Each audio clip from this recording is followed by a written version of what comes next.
bunganya ini tambah besar bunganya. Hendaknya ini ditambahin ribanya, hendaknya. Sebenarnya parameter itu kalau misalnya kita nggak telat itu kayaknya nggak ada deh, nggak ada bunganya gitu. Kalau nggak telat, kalau telat itu bunganya dikaliin per kita utangnya. Misalnya kita utangnya 1 juta tuh, bunganya berapa persen gitu.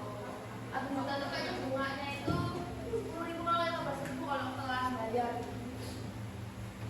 Nah kalau yang ketiga itu riba kol. Kalau yang ini itu dari awal udah ada perjanjian kayak Bang Kulit itu kan, misalnya ini.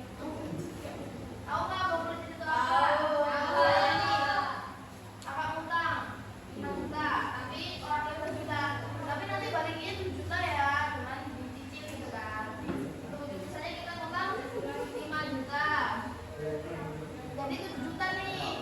Cuma per bulannya kita nyicilnya 500 sama berapa gitu.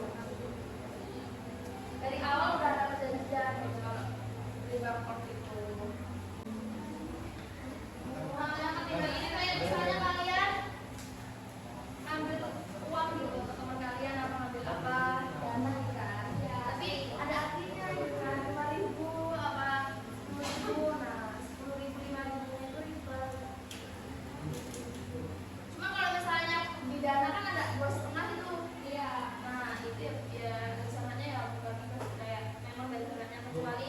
Tapi kayak misalnya sekarang ada yang nanya nih, misalnya nih kak kita apa minjem uang nih ke teman, cuma kita udah bilang nanti aku balikinnya 110 ya, 10 buat kamu, itu hukumnya nggak apa-apa ubah boleh karena ikhlas dari yang minjemin, bukan kayak narket gitu loh.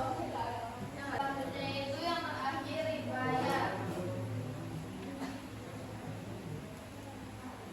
Ini meninggalkan akad sebelum misalnya kita tuh beli tapi nggak jadi gitu loh.